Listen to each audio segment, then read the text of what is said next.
This is a 1956 Dodge Custom Royale two-door Lancer hardtop. Can you picture this restored and on the open road?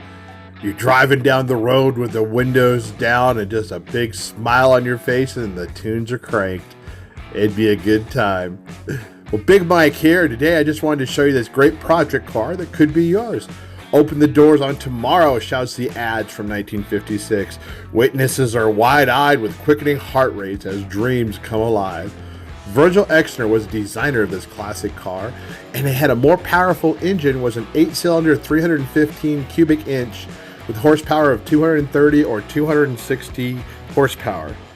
The inside of this car is pretty cool. As you can see inside, it's actually pretty decent shape, and it's out in Casa Grande.